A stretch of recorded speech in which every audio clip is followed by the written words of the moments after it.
Okay, so originally I wanted to do this video through YouTube Shorts last week, but because it wasn't only just the start of the new year, but at the same time, I also had just different plans, and as well as I caught a cold, so that kind of put a pause on some of my YouTube short ideas. So I'm just going to sit down here with the mic and talk to you guys, the viewers, about retro video game fans in 2022, because there's some crazy stuff that's been going on the entire time. So please, if you guys like what you see here, hit the subscribe button. We are on the way to monetization this year, so please, if you guys like what you see here, hit the like, share it with a friend, and all that other good jazz. Let's get right into this. So retro video game fans have been a little bit crazy as of the last 2 months, I like to say. Last 2 months I've been hearing nothing about like retro video game fans. And that kind of all started off with the elitism slash the instance of an art project made by Logan Paul. I'll try to find the video for like here. I've only seen a bit of it thanks to Newswave. But he was talking about the art project that Logan Paul made. Now, I'm going to say this right now. Have no idea who this dude is. Like, I've only heard stories from other sources, like my best friend, that told me some of the other stuff after I was done, like, writing the script for this video. And it's not really a script, it's more like just bullet points. But when I had the idea to make this video, I was asking around, like, my friend group, and he said that he's done some pretty scummy stuff over the years, so it makes sense for, like, people to get upset that he's doing this. But at the same time, it's an art project. And we don't even know if these Gameboys are, like, working or not. I don't know. I haven't seen or heard anything else about this news. But literally, as soon as Logan Paul posted that up on his Twitter, I believe, a lot of people got upset. A lot of people just basically was, like, sending death threats to him. A lot of people were saying that he wasn't preserving video games. It was a whole situation. And I'm just over here, I'm like, the dude just made a table out of 15 Game Boys. What the heck is your problem? Because, like, I completely get it. If you don't like the dude, that's on you. I'm seeing it as an individual that sees, oh, look, that's actually pretty cool. Because I actually have a sister that literally enjoys art projects like that. And I'm pretty sure she would have killed to do something like that. If she had 15 Game Boys, I'm pretty sure she would do that. And I feel like no one would get upset on them, but they only get upset on them because of the individual in hand. And that's just not really good. Like, if I'm being 100% honest with you, it could be like the worst guy in the world, but at the same time, I won't get upset that he's using this for Game Boys. Like, he wasn't like the Game Boy lineup has been like over the millions at this point. So just 15 less Game Boys, like, and they don't, like, I'm pretty sure they don't work. They weren't on.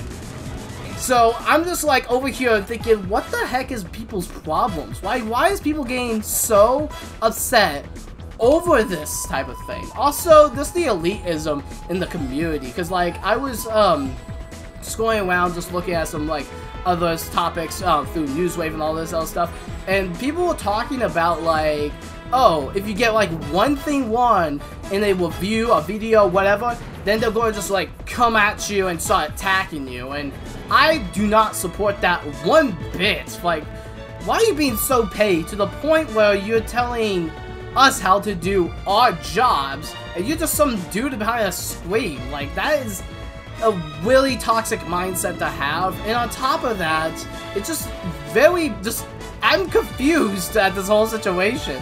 Why are people, like, getting upset over stupid stuff like this?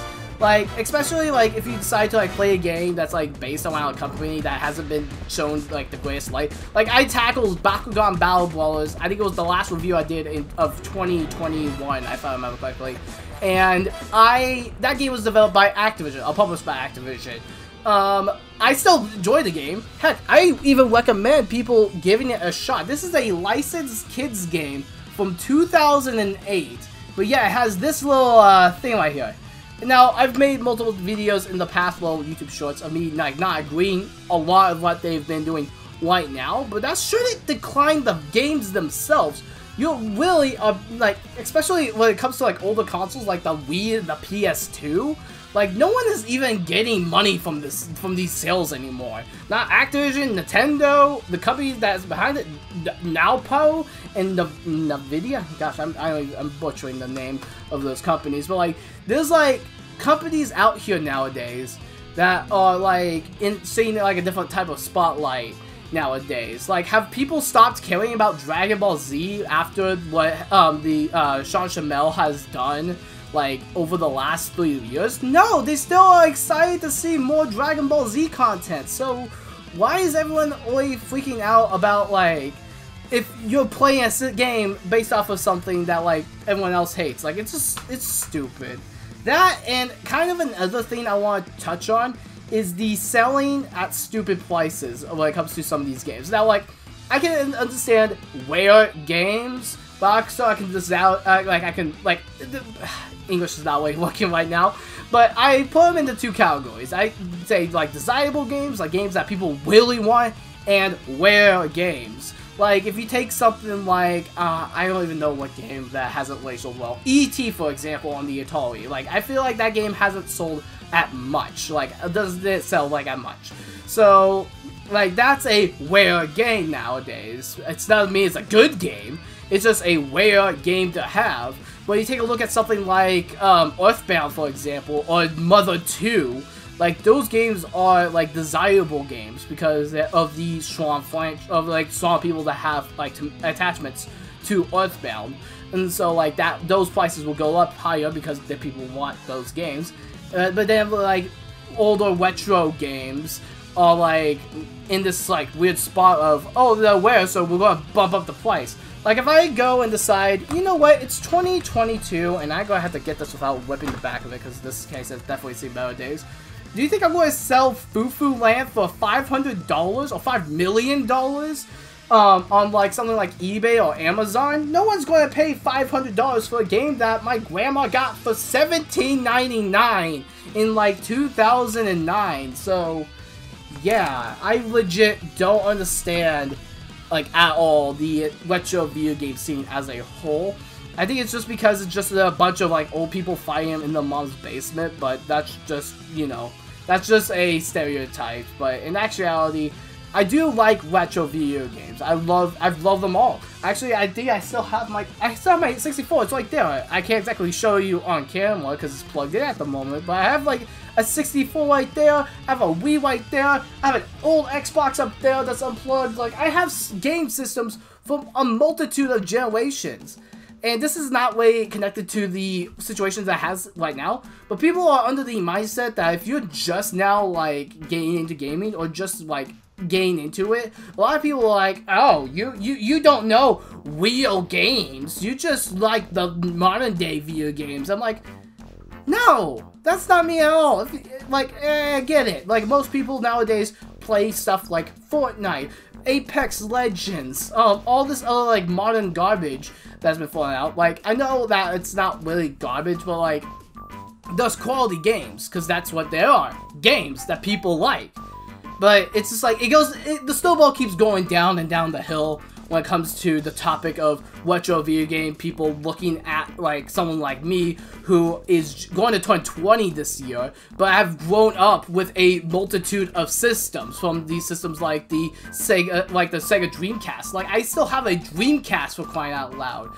Look at any other 20-year-old and see if they even still have a Dreamcast. Or see if they have a 64 that they didn't just buy because they're trying to like get into the retro place. Like, I had this as I was a kid. I had these systems growing up. These systems were a part of my life in one way or another. But just kind of wanted to touch on this video, on this subject for a video. Haven't exactly, like, I don't even know. I don't normally shoot the mic like this and just start talking to you guys as much as I used to. So doing this type of video just got like a bit of my energetic juices coming out and started me talking about it. So I should probably end the video before I start rambling on until midnight. But anyway, hope you guys enjoyed the video. If you guys do, please like, comment, subscribe, all that good stuff. And also, if you guys would, please go down below and look at my Twitch page, because also I'm trying to get affiliated with Twitch. So if you guys like what you see here, we stream on Tuesdays and Thursdays.